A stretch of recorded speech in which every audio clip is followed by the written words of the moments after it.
Hello mga kapaldo. So, sa video na to ay i-share ko sa inyo kung paano ako naka-discover.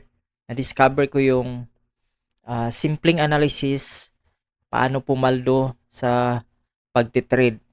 So, panoorin yung tapusin yung video na to kung I'm sure karamihan sa inyo is hindi talaga interested, which is normal yun ngayon lalo na sa ganitong video na hindi fancy yung video ko. So, hindi rin ako, ayan, hindi ko na to i-edit kasi hindi naman natin kailangan ng magpakita ng mga malupit na video para lang maengganyo kayo panoorin yung video ko, which is ang intention ko dito is ma-share ko to sa inyo yung na discover kong strategy na simple lang pero lagi kang papaldo. Kung ikaw yung trader na hanggang ngayon hindi ka pa rin profitable, palagi ka pa rin naisil, lagi ka pa rin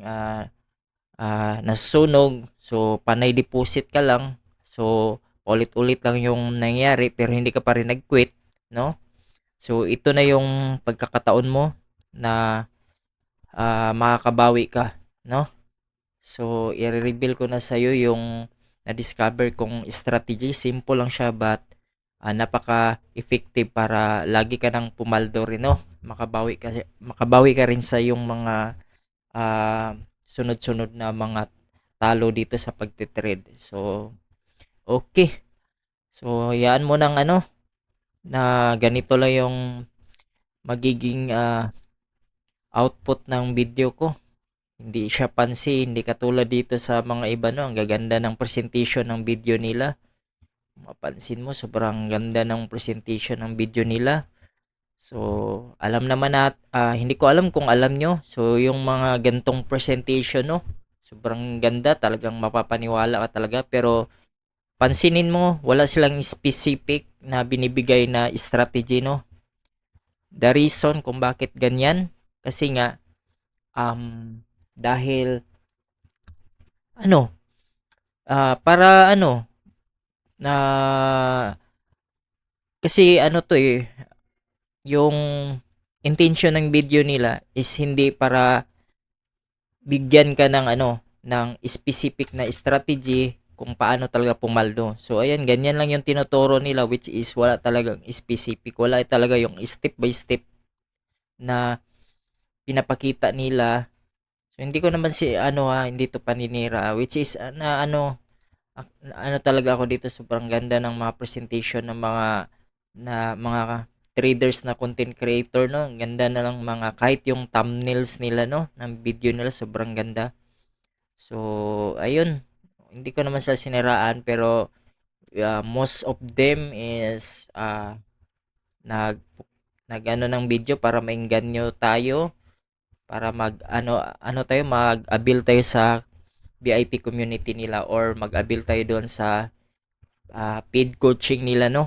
Kasi nga mas mabilis kumita sila sa ganong paraan, no? Kumpara sa pagte-trade, no? Kasi can you imagine like sa ibang katulad na lang to ni no, hindi ko sinisiraan si Brad Gray, which is ganoon naman talaga, no, kung gusto tayo ng kumita ng mabilis, so kailangan natin ng skills. So alam nyo naman yung skills is hindi libre yun, no? Kailangan mong magbaya talaga mangapital ka doon para magkaroon ka ng skills para mapabilis kumpara sa mag do it yourself ka lang. So although maging successful ka rin soon in do it yourself, but yung kasi doon is matagalan ka, sobrang matagalan. So instead na magiging lang, mga ilang days lang, months, so sa'yo abutin ka ng years o ilang years pa, no? Yun yung nila, advantage at saka disadvantage sa do it yourself kumpara sa may mag-coaching sa'yo, may mag-mentor sa'yo, no? At marami ring advantage, kaya yun, usually talaga ngayon is may bayad talaga ngayon. Kailangan mo talagang mga kapital para sa sarili mo para magkaroon ka ng skills, which is hindi ko to sila sinisiraan. Kaya kung pansinin niyo yung mga video nila is hindi masyadong specific yung ah, pinapakita nila, no? Wala silang masyadong ano, kasi nga yun nga nag-offer sila ng paid coaching, no, or VIP community, or monthly subscription, no, bago kanila turuan ng specific or step by step ng strategy nila. So ako, wala nang paligoy-ligoy, so i-share ko na sa inyo yung na-discover ko na simple but effective na strategy, no. So okay, usually yung tinitrade natin, no, alam alam ko kayo rin yung tinitrade nyo is gold, no. So ayun, to make it short, no, paano ba ako mag-analyze ng market? So usually, I'm sure alam niyo na rin to. So usually sa higher time frame tayo nagsisimula, no. So higher time frame. So ngayon, pag ako nasa higher time frame na ako, ano bang unang ginagawa ko, no? Which is ganito, no. Pinaplot ko yung mga key level or yung area of interest, kung familiar kayo, or yung tawag na iba, point of interest. So yun, pare-pareho lang yan, key level, area of interest, point of interest, no. So ngayon, paano ko naman ma-identify na area of interest yan? So ganito lang, napansin mo to, as you can see sa 4 hours, ayan, merong resistance, right? So dito rin, ayan, napansin mo, resistance, nagkaroon ng break, tapos nagkaroon ng support. Same rate to, resistance, break, nagkaroon ng support.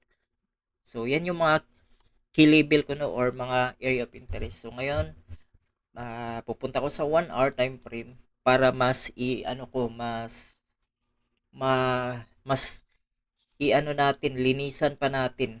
So as you can see here, yan, kita nyo, resistance, nagkaroon ng break dito, tapos nag-pull back uli. Tingnan mo saan siya nag-pull back, sa may resistance pa rin, no? Or kung tawag dito sa ICT is breaker block, tawag nito, no? Ayan. So kita mo nag-retest dito sa breaker block. So, pero para hindi masyadong complicated, which is previous resistance, no? Yan yung usually binabalikan diyan nagkakaroon ng reaction lagi yung market. So yan lang yung pinaka sekreto kong i-reveal to sa inyo ngayon, no. First, yan yung pag-analyze ng market, no. Diyan, bakit kailangan nating ma-identify yung mga area of interest or key level? Kasi dyan nga nagre-react yung market at dyan tayo maghanap ng interest setup. So example, this one, as you can see, merong resistance dito, right? Ayan, merong resistance, nagkaroon ng break. So pag may mga ganyan, katulad dito, meron rin to, ayan, no. So ipa-plot natin yan, no. Meron siya pero hindi siya nag-react dyan. So dito rin, meron din dito, yan. Yan, kaya yan, nag-react siya dito, no. So what else ito? Kita nyo to? Resistance, nagkaroon ng consolidation dito, pero saan siya nag-react, ba? Right? Sa mga nagkaroon ng reaction o maraming mitigation sa area na to or level na to, no. So as you can see, so dito, itong area na to, kung titingnan mo yan doon sa left side, sa previous na market, meron din yang support, nagkaroon ng break, no. Ganyan, no. Itong area na to, yan, sa previous niyan, meron din yan. Makikita natin yan doon sa higher time frame.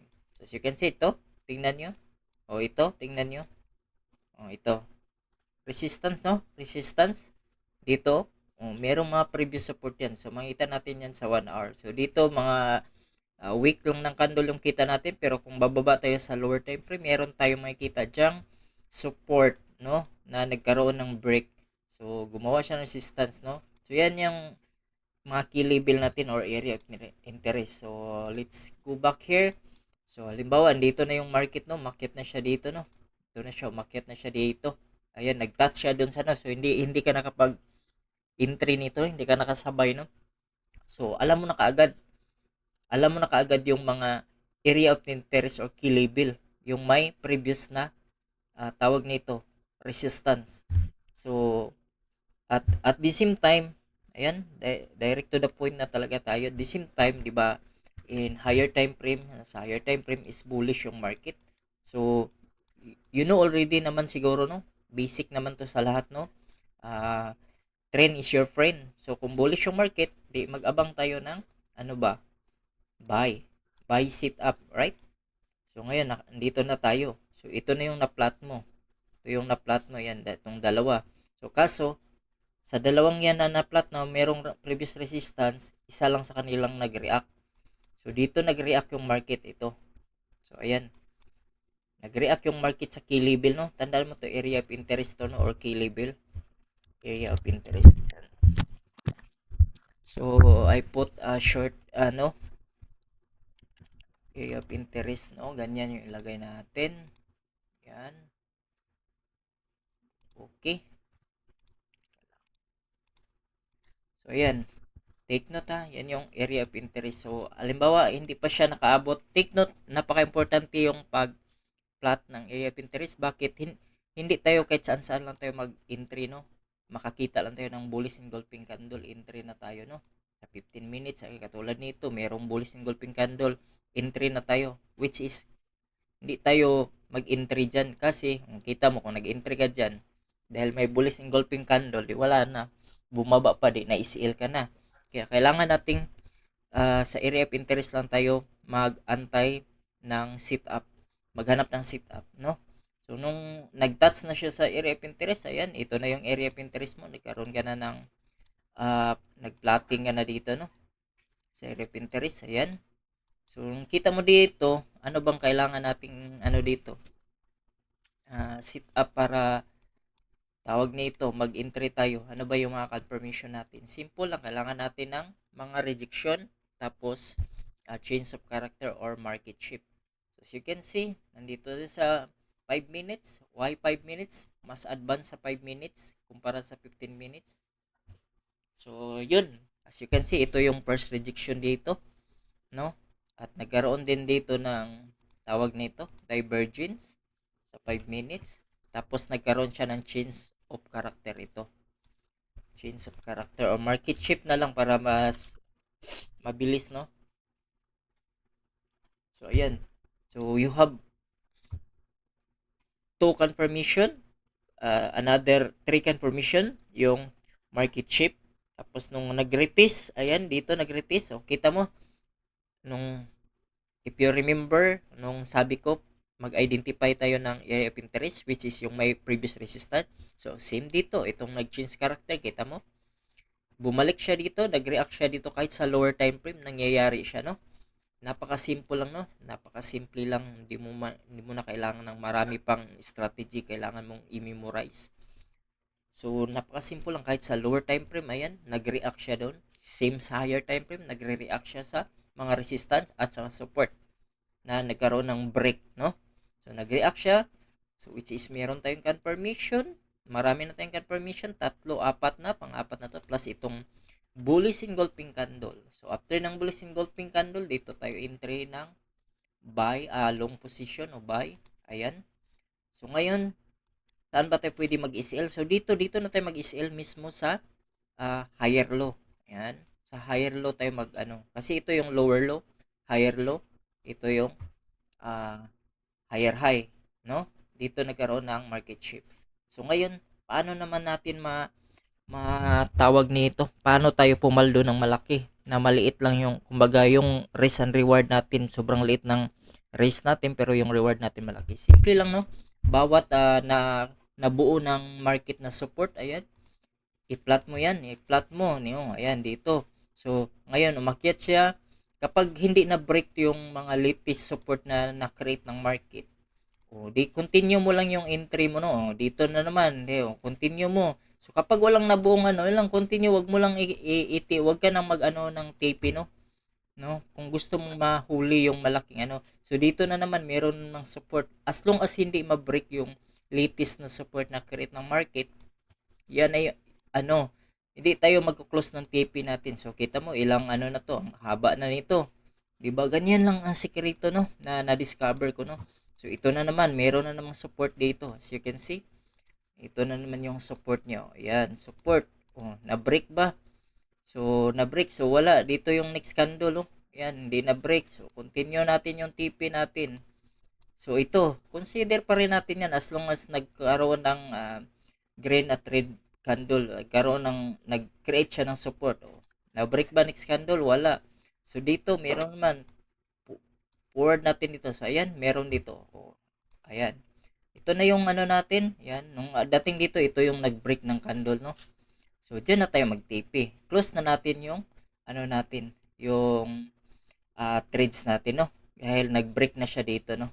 So ganyan ano para makahuli tayo ng mataas na risk and reward. So kita mo ilang ano to.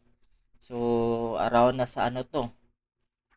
So kaano yung risk oh. As you can see 18% oh. 18% to 97%. So parang ano ilang ano ba to 750 tapos dun sa ano. So nasa ano siya. So from here nag-start siya dito 410 100 pips 200 pips. So, 300 pips o 350 pips. Kumpara lang dito sa ano, o 50 pips lang yung ano mo, yung i-raise mo.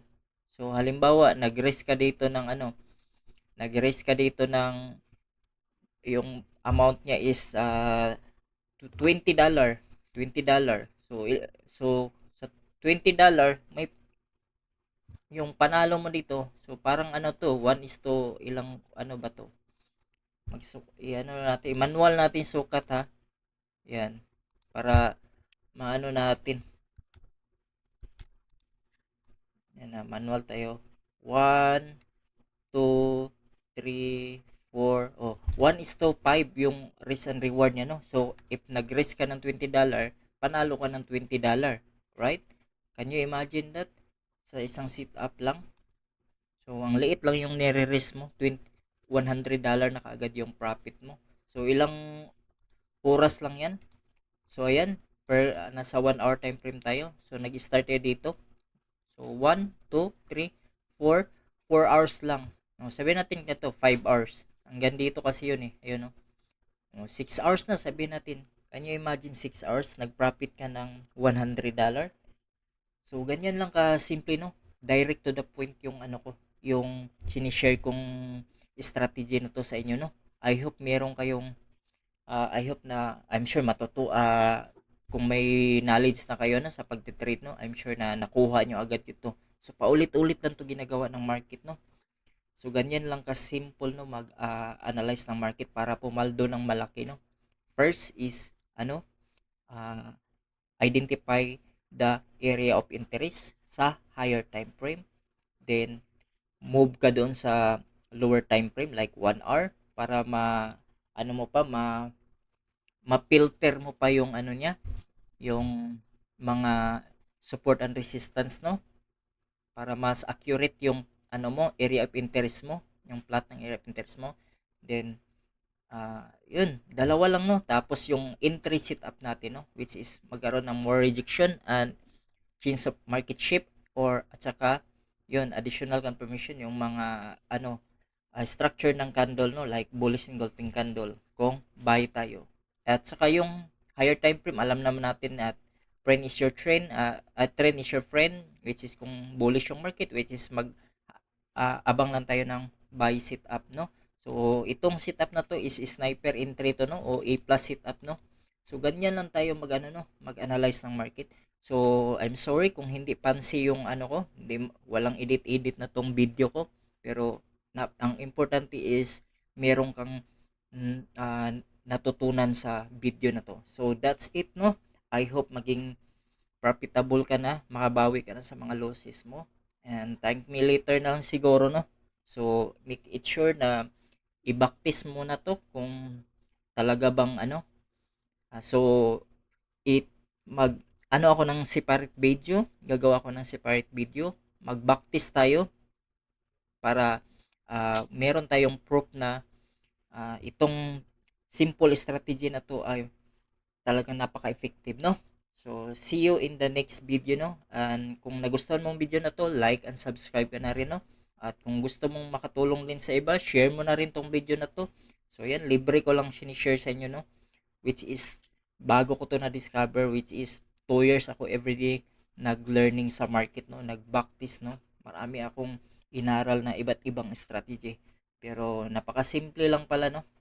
So wala lang nagturo. So yun yung advantage naman, no? So matagal to 2 years araw-araw ako ah, do it myself, no? Learning myself, no?